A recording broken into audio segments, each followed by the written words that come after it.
Bienvenidas todas, todos y todes a este nuevo capítulo de Latinoamericanas. Desde el Río Bravo hasta la Patagonia, un continente late al ritmo de una disputa histórica que define nuestro tiempo. 500 millones de personas, 20 países y una sola pregunta que resuena en cada plaza, en cada parlamento, en cada hogar. ¿Qué modelo de sociedad queremos construir? En Latinoamericanas queremos darles algunas pautas para una discusión seria, de altura, pero sobre todo pedagógica y que nos permita que todas y todos nos podamos responder esa pregunta desde nuestras propias realidades. En este programa de cierre de temporada les traemos un resumen latinoamericano para debatir sobre el modelo de sociedad que queremos vivir, construir y heredar a las futuras generaciones. Por eso vamos primero a ver nuestra editorial, Lo que arde.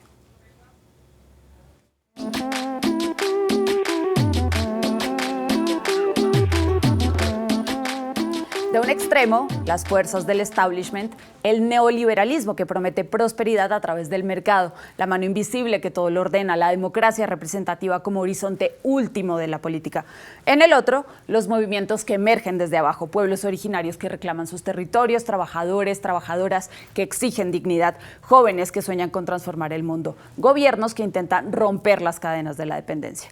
Entre ambos extremos, una zona gris donde gobiernos progresistas navegan entre la presión popular y los límites del sistema, donde las contradicciones se vuelven evidentes y las promesas de cambio se encuentran con la realidad del poder. Con el triunfo de Donald Trump, la derecha extrema y la ultraderecha parecen tomar fuerza en algunos territorios. La visita de Marco Rubio, la presencia militar estadounidense en territorios soberanos, el sobreendeudamiento con el Fondo Monetario Internacional, la necesidad de poseer los recursos naturales de nuestra América aumentan la tensión por debajo del Río Bravo. Los gobiernos sometidos a la política antimigrante, negacionista y fascista son claros, encabezados por supuesto por Nayib Bukele en El Salvador, seguidos por Rodrigo Chávez en Costa Rica, Raúl Mulino en Panamá, Santiago Peña en Paraguay, Daniel Noboa en Ecuador, Luis Abinader en República Dominicana y su muro en la frontera con Haití para aislar el conflicto. Y nada más tortuoso que mirar cómo una usurpadora continúa al frente de un país. Y sí, estamos hablando de Dina Boluarte en Perú.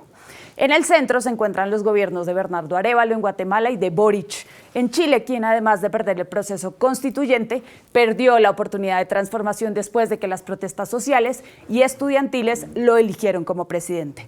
En la izquierda progresista tenemos un segundo periodo de la presidencia de Lula en Brasil, que aunque sin mayoría parlamentaria, ha conseguido nuevamente sacar a 3.5 millones de personas de la pobreza y la pobreza extrema con su política de cero hambre.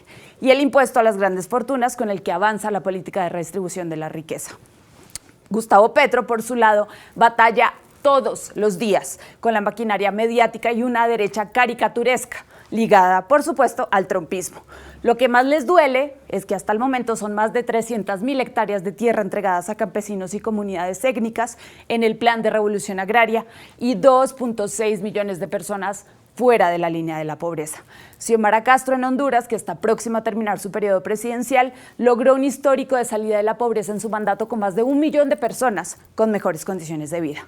Lo interesante en Honduras es que por primera vez en la historia de la región, una mujer le va a entregar la presidencia a otra mujer y de la misma línea política, que en este caso será Rixi Moncada. Y por supuesto, la mujer más influyente en la política del continente, la presidenta Claudia Sheinbaum Pardo, la primera mujer presidenta de México y de Norteamérica, una mandataria que hace respetar su soberanía y que sigue con la política de salida de la pobreza, beneficiando principalmente a millones de mujeres mexicanas. Estos son claros ejemplos de cómo las izquierdas restituyen derechos institucionales para el mejoramiento de la calidad de vida de su gente, mientras que las derechas profundizan los sistemas de desigualdad social. No podemos dejar de hablar del bloqueo ilegal, ilegítimo e inhumano que Estados Unidos mantiene sobre Cuba y Venezuela, porque aquí es donde la comprensión de que lo que está en juego es mucho más que procesos electorales. Hablamos de que la disputa es cultural, económica, geopolítica. Es la batalla por definir qué significa ser latinoamericano y latinoamericana en este siglo XXI. Y para seguir hablando de este tema, vamos a nuestra sección de Latinas Incorregibles. No se vayan.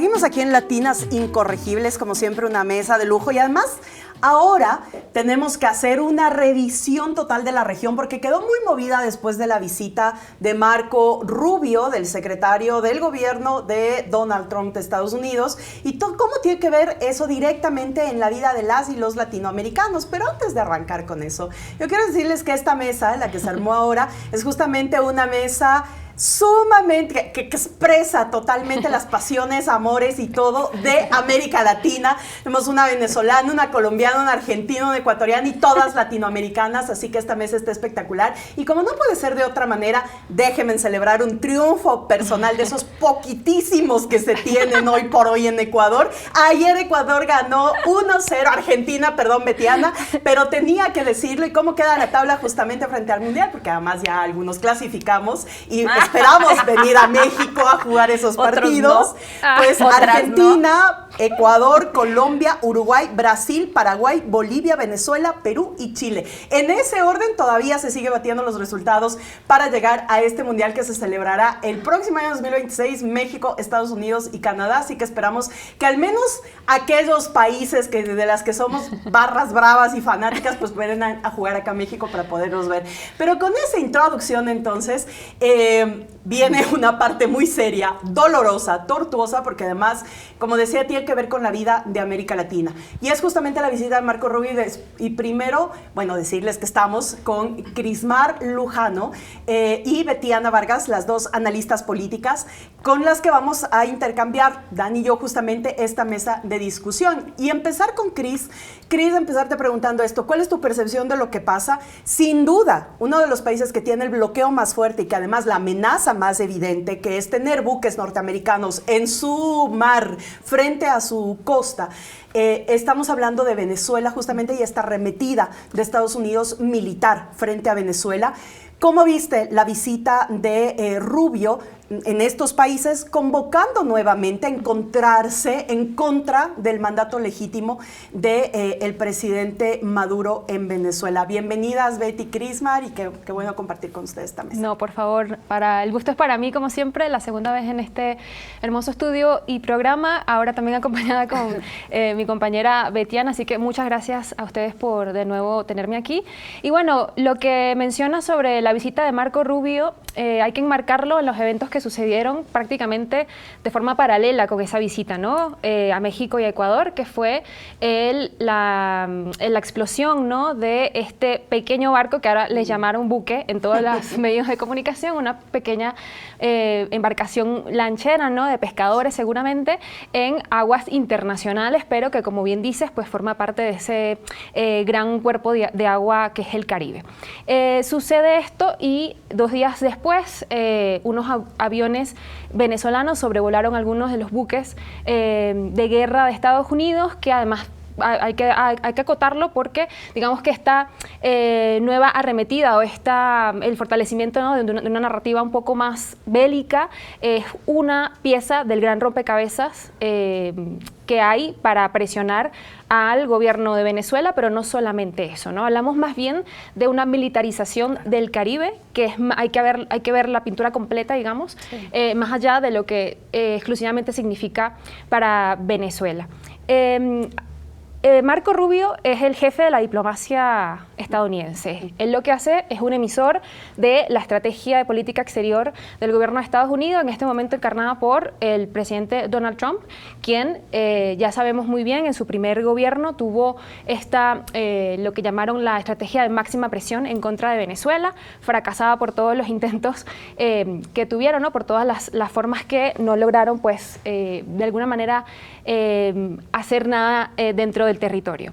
Sin embargo, ahora lo nuevo, digamos, de esta narrativa es que no solamente se invoca en nombre de la democracia, no de salvar a Venezuela de este dictador terrible socialista, Nicolás Maduro, sino de la lucha en contra de lo que ellos llaman, pues, los carteles de la droga, del narcotráfico, que ahora además son catalogados como terroristas, ¿no? Que esto también es muy relevante, digamos, como en todo el contexto. Entonces, yo creo que si de verdad la justificación, ¿no?, de esta política fuera la lucha contra el narcotráfico, no estarían mirando a Venezuela, porque por Venezuela solamente pasa el 10% de la droga que llega a territorio estadounidense. Por el Caribe en general, porque en realidad el grueso de la droga se trafica por el Pacífico, ¿no?, que lo componen Colombia, Perú, Ecuador. Qué casualidad que no se habló de este tema, por ejemplo, con el presidente ecuatoriano. No es casual, por supuesto, porque se supone, y tampoco con Perú, en este caso, que ni siquiera aparece por ninguno de los de las noticias o de las declaraciones de Marco Rubio. Entonces, si ese fuera realmente el motivo, pues estaríamos hablando con estos países también, ¿no? Entonces, creo que como forma parte, ¿no?, y aquí viene, digamos, la otra cuestión, como forma parte también de una promesa electoral de Donald Trump, en el que dice, llega a la Casa Blanca diciendo, yo voy a combatir a los carteles de la droga. Entonces está apelando directamente a un grupo electoral, ¿no?, a su base social electoral, al movimiento MAGA dentro de Estados Unidos. Y yo creo que la visita de Marco Rubio se enmarca, digamos, en esta gran pugna de protagonismo, de agendas, porque si lo vemos al interior, también encontramos algunas discrepancias. Por ejemplo, entre lo que dice el Departamento de Estado, liderado por Marco Rubio, y también el Departamento de Seguridad Nacional, liderado por Kristi Noem. Cuando tú ves las publicaciones de Kristi Noem, lo que se dice es que la Guardia Costera está haciendo esfuerzos inimaginables para poder encontrar droga, ¿no?, y poder combatir también a los carteles del narcotráfico. Y en las publicaciones más recientes, oficiales y no tanto, digamos, en las redes sociales, también se habla, nunca hay una publicación directa de parte del Departamento de Justicia, del Departamento de Seguridad Interior, a Venezuela y a los esfuerzos que está haciendo Marco Rubio. Se entiende además esto porque Kristi Noem, como es la secretaria de Seguridad Interior, también tiene una agenda profundamente anti-inmigrante que está erosionando la base política importante de Marco Rubio en un territorio como lo que es la Florida, sí, ¿no?, en Miami. Justo eso iba, Cris. Bueno, este hecho de la embarcación, que no es un hecho menor, ¿no? Primero porque no estaba, o sea, no hay ninguna prueba de que haya sido una embarcación llena de droga.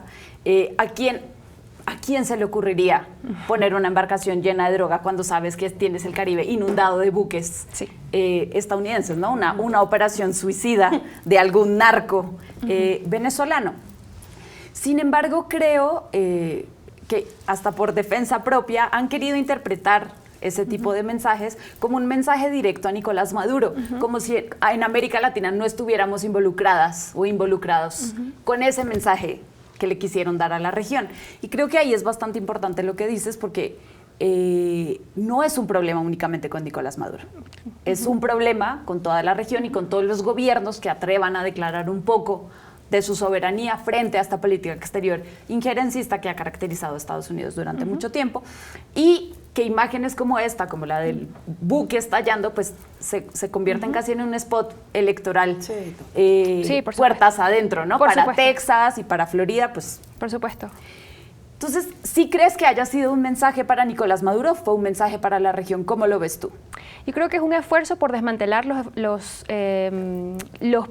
que queda de los procesos de integración a nivel regional. Por lo tanto, considero que no fue exclusivamente para Nicolás Maduro, porque además ni siquiera fue para Nicolás Maduro, fue para quizás el grueso de las Fuerzas Armadas, porque la oposición venezolana además tiene, y lo han dicho analistas de todas las corrientes ideológicas, tienen como este pensamiento mágico de que Estados Unidos realmente va a llegar y les va a solucionar lo que ellos no han podido lograr a través de las urnas, ni siquiera de organización política puertas adentro, digamos, en el territorio venezolano. Con lo cual, el último recurso, me atrevería a decir, que va a utilizar el gobierno de Estados Unidos en este momento, especialmente con un Donald Trump que también llegó a Estados Unidos, a la presidencia, a la Casa Blanca, prometiendo acabar con todas las guerras, es volverse a meter en un conflicto que además tiene consecuencias inimaginables y va a sentar un precedente con consecuencias también, digamos, que no se pueden medir, porque desestabilizarías a toda una región. Logísticamente, invadir a Venezuela no es fácil. no es Panamá, digamos. Y yo creo que la militarización del Caribe pasa por mostrar músculo militar en este caso y poder reafirmar ese territorio que además siempre ha sido, digamos, la bisagra entre lo que es Centroamérica y Suramérica y por supuesto el norte, decir este es mi territorio, ya no solamente es mi patio trasero, es mi charco trasero, ¿no? Pero y aquí hago lo que quiero. Es mi territorio y son mis recursos, como le han dicho, ¿no? Entonces, tomando en cuenta que Venezuela tiene la mayor reserva petrolera del mundo, pero que recientemente, Betiana, se descubrió justamente una reserva petrolera en la Patagonia, ¿no? Y todo lo que esto significa en el gobierno de Milei. Felicitar al pueblo argentino por esa... Eso iba a agregar. Bueno, ¿al de la provincia de Buenos Aires? Sí. Al partido, digamos, le tenemos que sumar esta victoria política que, bueno, uno dice, bueno, cedemos un partido de fútbol, ¿no? Cedemos. Va una, va otra. Claro, va una, va otra. Pero nuestro pueblo tan triste era como lo necesario, o una o la otra. Sí, pero el domingo se dio una muestra de que, a ver, sí, claro, entre las medidas de ajuste, pues el pueblo también reacciona. Exacto. Pero en este sentido, bueno, Milei ha sido uno de los grandes aliados, esbirros, alfombra de Donald Trump, y lo hemos visto varias veces en ese modo, o sea, no en el estadista presidente que se sienta junto a otro, sino en el fanático que va a ver a uno de sus ídolos como es Donald Trump. Exacto. Y además toda esta suerte también de mandar fuerza militar a la Patagonia en la búsqueda justamente de este nuevo recurso que se estaría encontrando, en la lógica también de tener mapeado y controlado militarmente esos anillos de concentración petrolífica y minera que existe en la región. Ahí hay un mensaje absolutamente claro de Donald Trump de que va a ayudar, a apoyar y a sostener, como lo está haciendo con Milei. ¿Qué es lo que está pasando en este momento en Argentina? Cristina presa, les da pánico que salgan a bailar, a bailar al balcón, a saludar, sí, a verse divina, hermosa, estadista, que le confronte en las redes, pero sí hay un debilitamiento de la fuerza que además se está reestructurando. Sí. Bueno, ¿qué está pasando en Argentina? Hay una cosa a lo que decía Cris con relación a la pregunta, creo que también la reacción de Donald Trump obedece también a los cambios más internacionales, si podríamos decirle, los últimos movimientos también de China, claro, hablan de esa reacción y de ese poderío militar donde uno y otro polo, ¿no?, entre Estados Unidos y China, muestran cuál es su fuerza militar y tecnológica. Y esto lo menciono porque están muy recientes los hechos, ¿no? Sí. Con este desfile que tuvo... Que Donald Trump dijo que lo había visto absolutamente todo y que porque no le habían agradecido. Exacto, ¿no? Pero con un poderío militar y un poderío tecnológico puesto sobre la mesa por parte de China que cuando sale es por algo, digamos, sorprende, y obviamente con Rusia y con Corea también estando ahí, digamos, como la India. Articuladora. Claro, y en la cumbre de Shanghái con la India, que es muy importante, ¿no? Y a esto sumarle la otra reacción, que además de la militarización del Caribe, Donald Trump a los 2 días o al día siguiente convoca a su aristocracia tecnológica a decir, bueno, ¿cuál es su apuesta? ¿Cómo van a apostar, digamos, por Estados Unidos para pasar este momento? ¿Cuáles son las inversiones? Y tuvieron nuevamente que convocarse y estuvieron, obviamente, los CEOs de Meta, de OpenAI, estuvo Bill Gates, que también, o sea, uno sabe que la gran ausencia fue Elon Musk, pero volvió Gates, ¿no? O sea, volvió el CEO digamos, el fundador de Microsoft, que creó, digamos, muestra nuevamente ese tablero que se vuelve a reordenar, pero que obviamente Donald Trump hacia adentro no lo tiene todavía totalmente ordenado, y estas son maniobras realmente de una reacción un poco apresurada seguramente, pero que habla justamente de esas tensiones que se manifiestan a nivel internacional y que obviamente hablan de que un Estados Unidos todavía no desaparece, ¿no?, frente a una China emergente y frente a un bloque de BRICS emergente, pero sí no es la última palabra, ¿no? Como si venía siendo en las últimas décadas. Y esto mismo, bueno, tiene su traducción en Argentina, que obviamente, como vos mencionás, Gaby, el gobierno de Milei mostró su subordinación total a estos poderes, a este capital global. Obviamente también se reconfigura, ¿verdad? Porque ahora Milei, ¿no?, tiene un poco los signos de pregunta de cuál va a ser el acompañamiento de Estados Unidos, ahora que Elon Musk, que era una de sus alianzas, ya no está.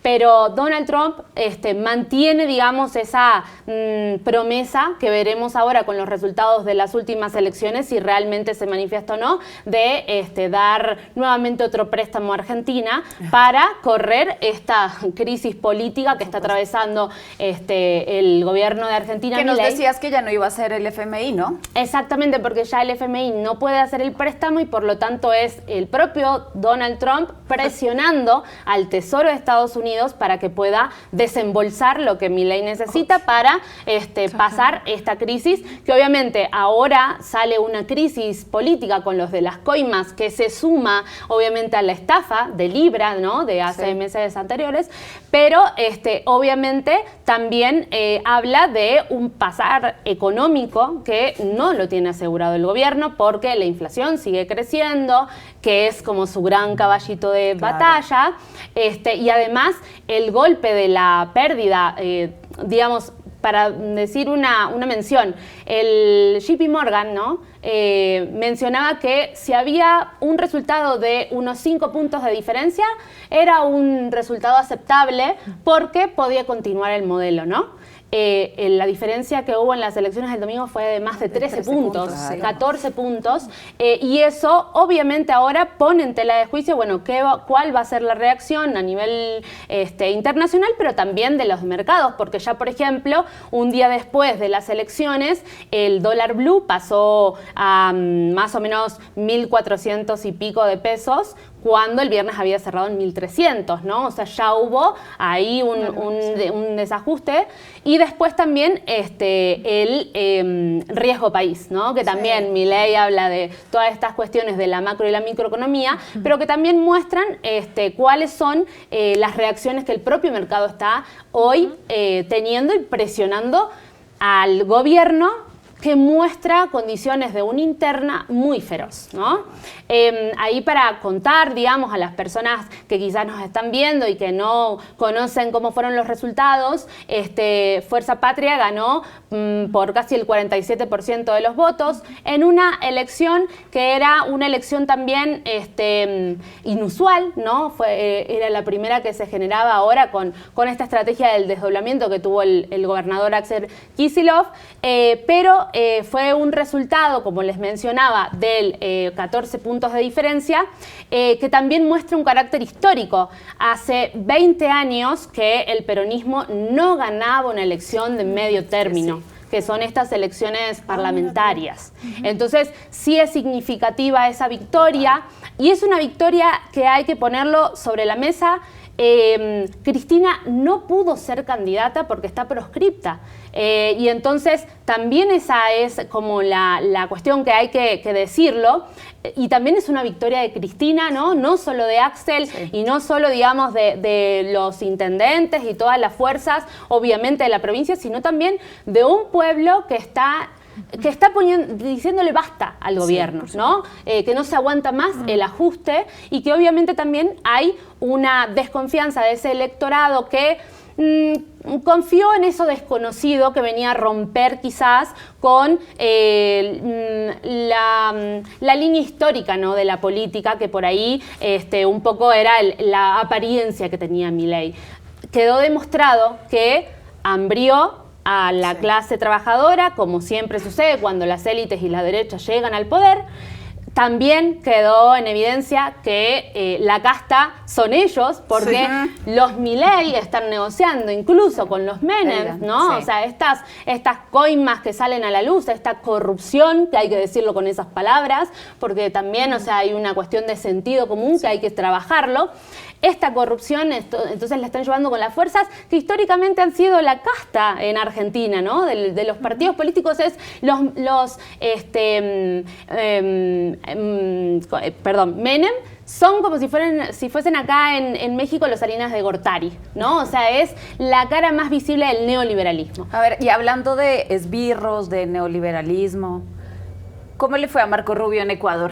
Ay, no, pues pero imagínate. Fue recibido casi en alfombra roja, con todos los honores, no podía ser de otra manera. Daniel Noboa, que además ha ido varias veces a Estados Unidos, pero no a reunirse con el presidente en una sesión formal en la Casa Blanca, sino a sus hoteles, a su casa de campo, a su cena, donde además su esposa, la llamada primera dama del Ecuador, sale con los mejores trajes y es portada de varias revistas. O sea, una cosa que tú dices, en un país que además es el más violento e inseguro del continente, en un país donde la gente está muriendo del hambre, muriendo de enfermedades, que no tiene acceso a nada, que alabemos que la primera dama tenga las mejores galas del mundo. Es el mundo al revés. Pero bueno, Marco Rubio fue con algunas intenciones absolutamente claras. Primero, el llamamiento a Noboa sí para plegarse a esta suerte de aniquilar, invisibilizar y contraponer al gobierno de Venezuela. No es primera vez que lo hacen y eso también es una particularidad.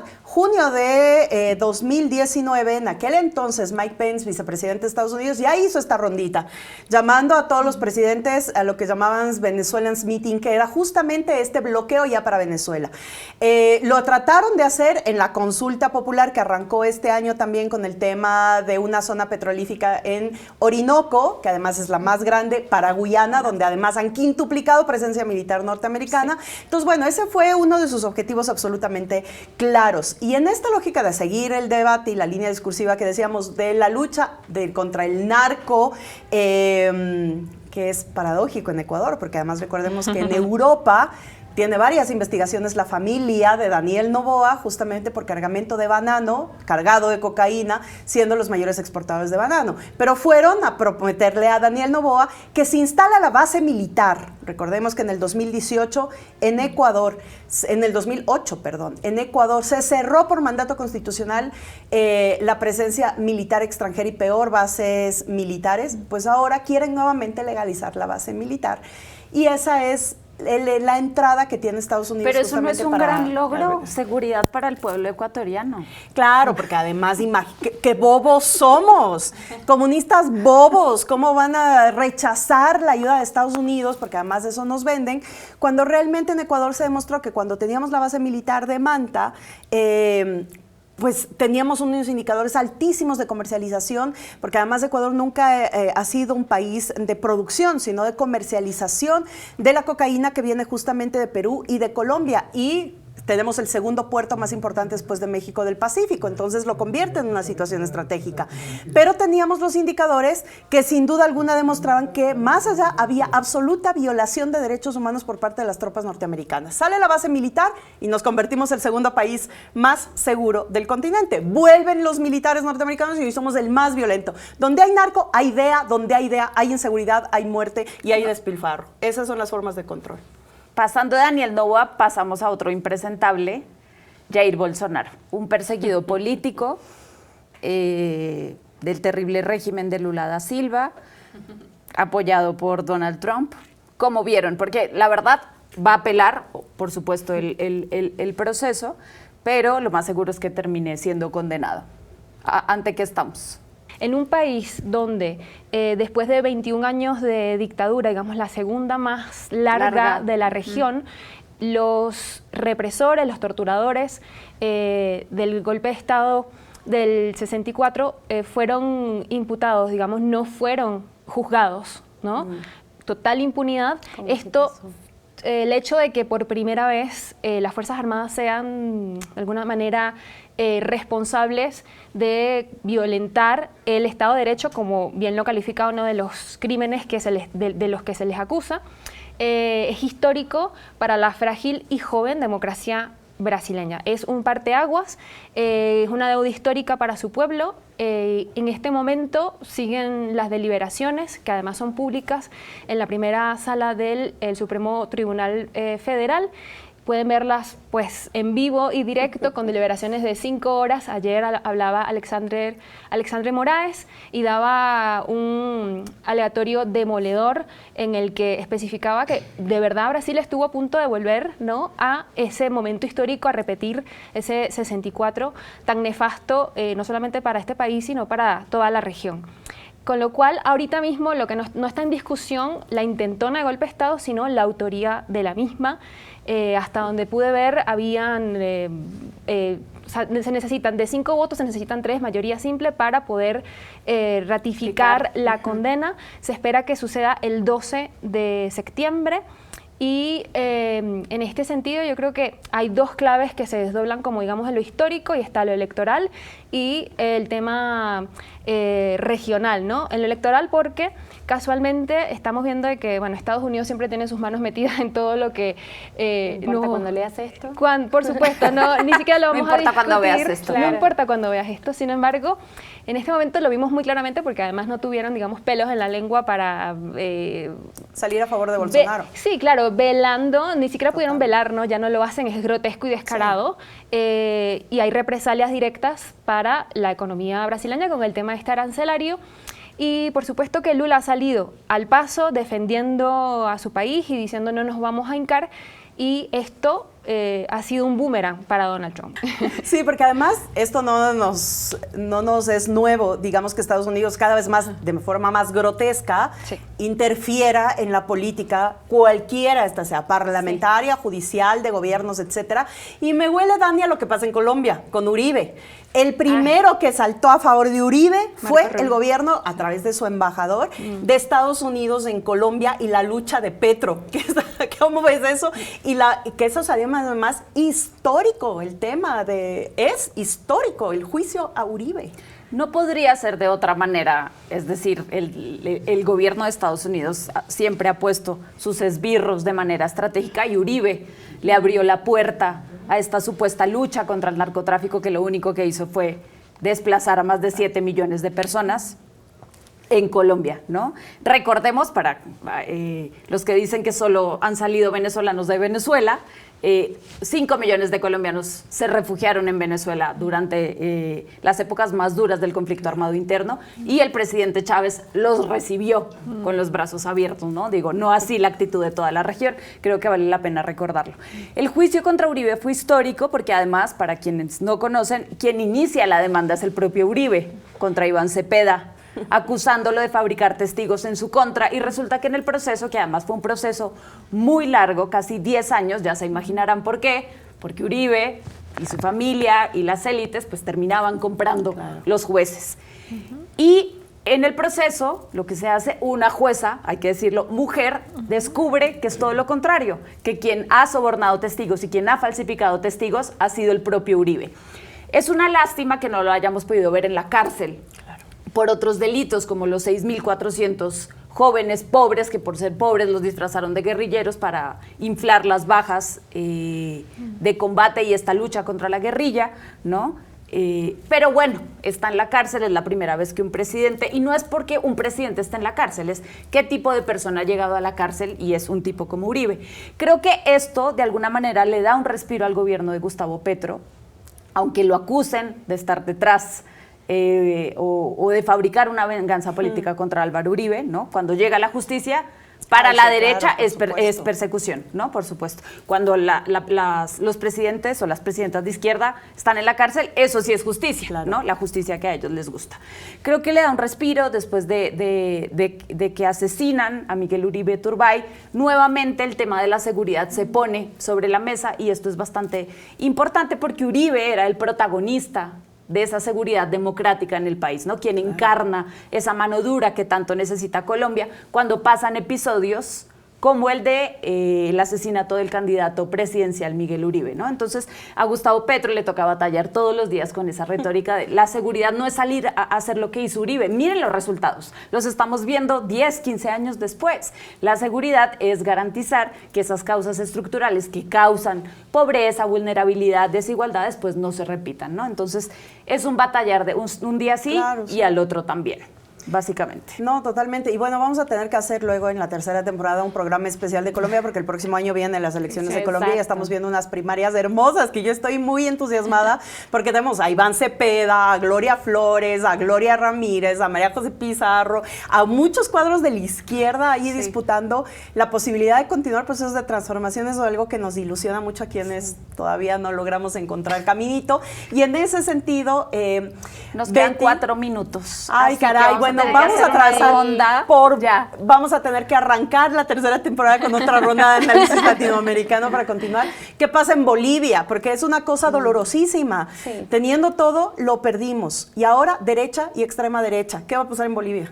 La verdad que lo más difícil, digamos, del contexto boliviano, y creo que es también una lección de lo que significa justamente ese desgaste de la propia fuerza frente a, digamos, la posibilidad de estructurar un programa que justamente salga, digamos, de estas moderaciones que ustedes todo el tiempo lo comentan. Digamos, el gobierno de Arce, sabemos cuál es el resultado al que justamente condujo la situación boliviana.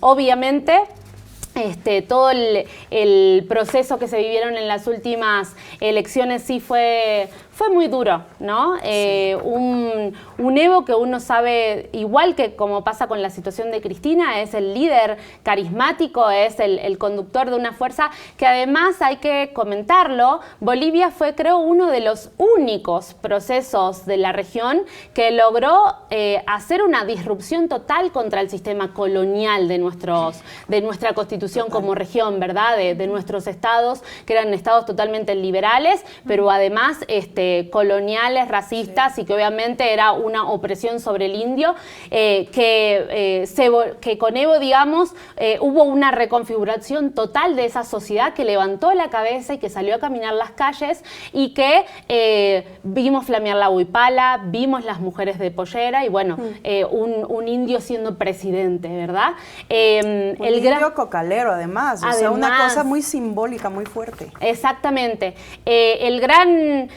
Otra cuestión que también uno lamenta muchísimo es ¿qué pueblo puede salir de un golpe de Estado como fue el del 2019 y al otro año ir a elecciones y ganar las elecciones, ¿no? Sí. Con también batallas que fueron muy dolorosas, como la de Sacaba y Sencata, ¿no? Con pérdidas lastimosas, ¿no? Del pueblo que hizo correr su sangre, como siempre sucede con los procesos populares. Entonces, tener hoy nuevamente a esa derecha con la reafirmación de ese Estado que viene a ser ese Estado conservador, nuevamente con los valores católicos y toda esta cuestión de pisotear nuevamente a la mujer de pollera, al indio, a la huipala, creo que es lo lamentable de esta situación, y creo que es la tarea ahora, ¿no? O sea, de que esa sociedad, ese pueblo pueda rearmarse como lo hizo en muchas oportunidades. Como lo hacen, sí, varios pueblos en América Como lo han Latina. hecho, exactamente. Sí. Y creo que también es la manifestación de los sectores populares, de los sectores trabajadores, de el rumbo que está tomando o lo que ofrecen las izquierdas todavía no es suficiente, ¿no? O sea, no es lo que sucedió en aquella primera gran ola, ¿no? De los progresismos, de los movimientos nacionales y populares. Nos quedan 2 minutos. Sí, y con esto cierro. Creo que es salir de esa moderación, salir de quizás esos purismos también, ¿no? Y de los infantilismos que muchas veces están también como parte de las contradicciones de nuestros movimientos, y poner un programa sobre la mesa, que creo que eso es lo que nos está faltando en casi todos los procesos de América Latina, a excepción de Venezuela, que sí tiene gobiernos comunales, pero sí el resto necesitamos volver a esos programas que ordenen cuál es el horizonte para este mundo, que es muy diferente a los de la primera ola, ¿no? O sea, este mundo es un mundo que siempre me preguntan en Argentina, ¿por qué hay un estallido social? Porque hoy hay plataformas digitales que están financiando la deuda, por ejemplo, ¿no? Comprender lo que significa el cambio de fase, de nueva fase, ¿no? Digital, es también entender esas reformas estructurales que el propio capitalismo hizo y que nosotros desde los movimientos de izquierda también tenemos que reinterpretar para que no nos pasen estas batallas que por ahí son cortas, ¿no? De corto plazo. Entonces creo que ahí está la tarea de formación de cuadros, que es un poco lo que ustedes hacen desde Latinoamericanas y que agradecemos ese espacio. Y bueno, obviamente convocar a que vean los programas de Nodal que hicieron los compañeros y las compañeras en Argentina, muchos más análisis profundos para que ustedes puedan tenerlos. Y para cerrar, ¿no? Hablando de la necesidad de poner programas sobre la mesa, de reorganizar los movimientos populares en América Latina, el 2026 se nos viene cargado de elecciones, ¿no? O sea, si los politólogos no tenían nada que hacer este año, las politólogas, no es cierto. Ojalá que sean más los politólogos que los consultores marketineros, ojalá sean más. En los próximos 15 meses son al menos O el JP Morgan, 6 ¿no? elecciones, ¿no? Cuéntanos cuáles 6 elecciones en los próximos 15 meses. En los próximos 15 meses, empezando, Ok. digamos, desde ahora mismo, se viene la segunda vuelta presidencial en Bolivia, que además, sumando a lo que dices, sin ganas de meterme en aguas profundas, porque me parece que es un país muy diverso de muchas cosmovisiones y no sería capaz de analizarlo, hay la fragmentación de partidos y que hemos visto, ¿no? y en repetidas ocasiones. Y por ahí también responde a por qué hay segundas vueltas tan constantes ahora mismo. Luego está en noviembre la elección de Chile y la elección de Honduras. Y ya hacia cara del 2026 tenemos Costa Rica, Perú, finalmente Perú. Al a ver fin, si va a haber elecciones al en fin, Perú. La usurpadora al fin Al convoca, fin permite se va. convocar La persona elecciones. más no grata del Perú que declara persona no grata a Claudia Sheinbaum, ¿no? Pero 3% bueno, ahí- o 1% de aprobación, no lo sabemos, pero también va a haber elecciones en Colombia y en Brasil, así que gigantes de la región que puede cambiar sin duda el tablero político de nuestra región. Y para cerrar diría que, bueno, en la política nada es seguro, lo sabremos todas, pero especialmente Gaby, y el voto mayoritario, tengamos en cuenta que no es ideológico, muchas veces es contingente y la gente vota según su metro cuadrado y de alguna manera su bolsillo. no todo está cantado, ¿no? Creo que cada elección va paso a paso y lo que pasó, digamos, en Bolivia recientemente, no necesariamente, a pesar de que hayan las opciones que hay, se va a dirimir el día que vayan las elecciones. Así que creo que el mensaje es de ánimo, ¿no? Y de seguir construyendo y de seguir caminando y pensando en nuestra región. Bueno, pues muchísimas gracias. Fue, la verdad, un honor. Se nos pasó volando el tiempo. Muchísimas gracias por haber estado aquí en este cierre de temporada de Latinoamericanas. Wow. Y no te vayas que viene la entrevista.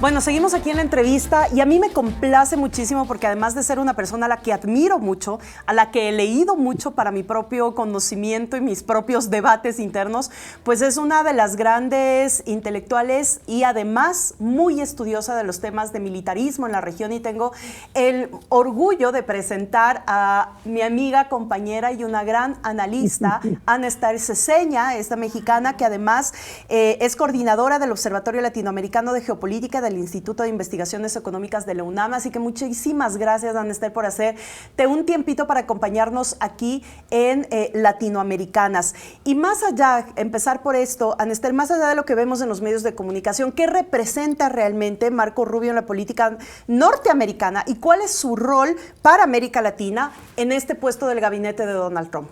Bienvenida. Bueno, muchas gracias, primero que nada, Gabriela, por la invitación. Y bueno, Marco Rubio, ¿qué representa? Pues Marco Rubio ha sido históricamente la pieza fuerte del combate anticubano, antivenezolano en América Latina. Es decir, es un hombre que casi por pasión propia persigue como estos propósitos del algo así como el anticomunismo en América Latina. Por supuesto, él ahora tiene que ver con la política de Estados Unidos en el mundo y no solo en América Latina, pero América Latina es, digamos, su leitmotiv, el centro de su acción. Durante mucho tiempo, durante largo tiempo, ha estado dedicado a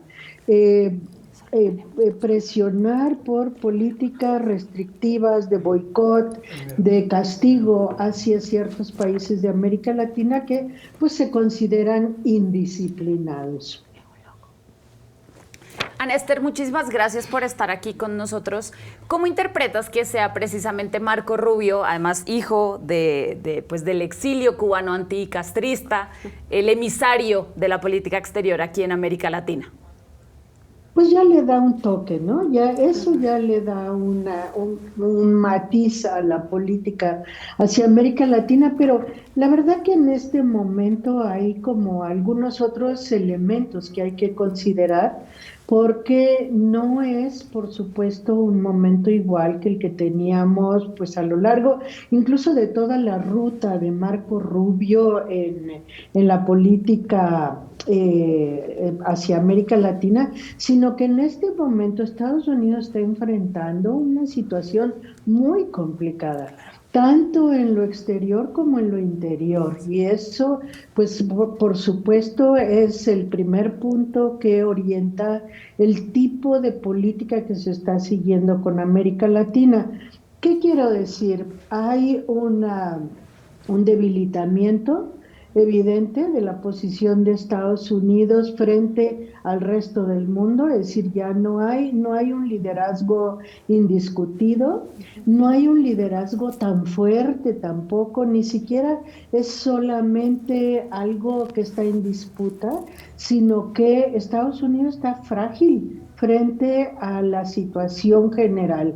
Y también tiene fragilidades internas tremendas, o sea, internamente están en una situación muy complicada, casi de preguerra civil en cierto sentido, con muchísimos problemas, no logran sacar adelante la economía, no logran reorganizar la sociedad, hay poca disciplina interna y todo eso en un contexto en el que la batalla tremenda que tienen ahora es principalmente con China, y con China y la coalición que hay en torno a ella, ¿no?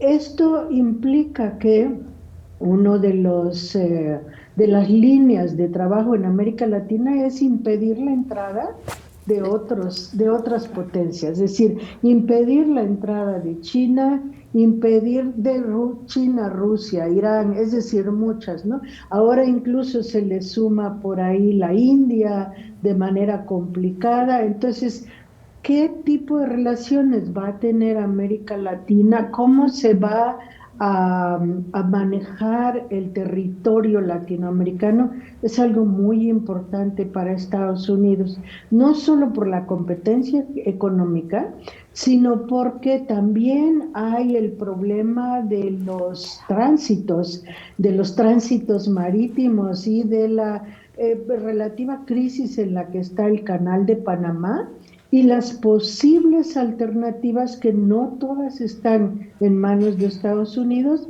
sino que algunas incluso están siendo impulsadas por China. Sí, correcto. Y yo sé que el tema de militarismo pues nos da para un programa entero contigo, pero rápidamente para terminar este espacio, Esther, preguntarte justamente este llamado de la guerra contra el narco, ¿no? Y del crimen organizado en América Latina, va a la par de una extrema militarización. ¿Cómo estamos en el tema? Va a la par de una extrema militarización, de una presión muy fuerte hacia algunos estados, particularmente, por ejemplo, bueno, Venezuela ni se diga, obviamente, pero Venezuela, pues porque tiene ahí una serie de elementos que interesan a Estados Unidos, por supuesto, petróleo, oro, este tipo de cosas, y además bajar el tono de las alternativas, como un poco de la contrahegemonía que ha ido creciendo en el continente. Pero, por ejemplo, también con México, porque México les preocupa mucho por ser la puerta de entrada también hacia Estados Unidos. Entonces, esta idea de que los cárteles de la droga en México, por ejemplo, son terroristas, pues lo que está planteando es, por un lado, una presión extrema como para que México afloje en una serie de asuntos como el corredor transísmico, cómo no dejar entrar a China para, por ejemplo, potenciar el nearshoring, cerrar por ahí la frontera económica de México y Estados Unidos, pues quizá también algún otro tipo de elementos que tienen que ver no solamente con el comercio, sino con la posición geoestratégica de México en este conjunto. Y por supuesto que todo esto va de la mano de una militarización creciente. Estados Unidos ha empezado a cambiar sus políticas de seguridad por políticas militares, tanto dentro de su país como fuera. Y entonces hoy aquello que la DEA, por ejemplo, manejaba en sus relaciones con América Latina, hoy queda en manos del Pentágono. Y entonces, aunque no haya una intervención militar, sí hay un acoso militar a los países de América Latina. Ana Esther, muchísimas gracias por haber estado con nosotras. Lástima que el tiempo es cortísimo, pero esperamos tenerte pronto en el set. Y usted no se vaya porque vamos a nuestro manual para desobedecer.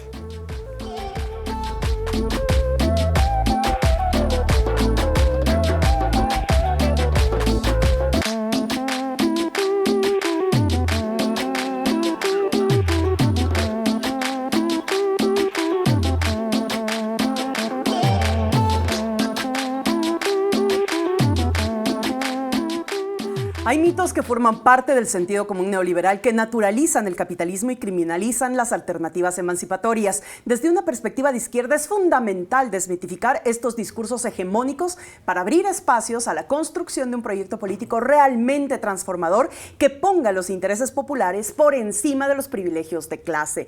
En este manual para desobedecer te traemos 5 mitos y 5 verdades sobre la disputa política en América Latina y el Caribe. 1. La polarización es mala para la democracia. El mito: los medios dominantes presentan la polarización política como un problema que debilita la democracia, promoviendo la idea de que el centro y la moderación son siempre preferibles. La verdad: la polarización es inevitable cuando existen intereses de clase antagónicos. La supuesta moderación y el consenso son herramientas ideológicas para mantener el status quo capitalista. Los conflictos sociales genuinos entre capital y trabajo, entre opresores y oprimidos, no se resuelven con diálogo civilizado, sino con transformación estructural. La polarización refleja contradicciones reales del sistema que no pueden ocultarse tras un falso centrismo. 2. La violencia política solo viene de los extremos. El mito: se equipara moralmente la violencia de extrema izquierda con la violencia de extrema derecha, presentando ambas como igualmente peligrosas para la democracia liberal. La verdad: existe una diferencia fundamental entre la violencia revolucionaria de las y los oprimidos y la violencia reaccionaria de los opresores. La violencia sistémica del capitalismo, hambre, desempleo, represión policial, guerras imperialistas, es naturalizada e invisibilizada, mientras se criminaliza la resistencia popular. La violencia fascista busca perpetuar la dominación. La violencia revolucionaria busca la liberación. No son moralmente equivalentes. 3. Los populismos de izquierda y derecha son lo mismo. El mito: académicos liberales y medios hegemónicos equiparan el populismo de izquierda, como el de Morales o Chávez, con el populismo de derecha, como el de Trump o Bolsonaro, como fenómenos igualmente autoritarios y peligrosos. La verdad: el populismo de izquierda representa la democratización del poder político hacia las clases subalternas, mientras el populismo de derecha es la máscara demagógica del fascismo. Los gobiernos populares de izquierda amplían derechos sociales, nacionalizan los recursos y redistribuyen la riqueza. Los populismos de derecha criminalizan a las y los migrantes, concentran la riqueza y reprimen movimientos sociales. La diferencia: ¿a qué clase social sirven? 4. Las redes sociales radicalizan a la gente. El mito: las plataformas digitales son presentadas como las culpables de la radicalización política y de la pérdida del debate racional, sugiriendo que la tecnología corrompe la democracia. La verdad: las redes sociales simplemente visibilizan contradicciones sociales que siempre han existido y democratizan el acceso a la información. Lo que le molesta a las élites es que los sectores populares ahora pueden organizarse, informarse y expresarse sin mediación de los grandes medios corporativos. La radicalización es en realidad conciencia de clase que emerge cuando la gente accede a perspectivas críticas, históricamente censuradas por los medios hegemónicos. 5. La democracia liberal es el mejor sistema posible.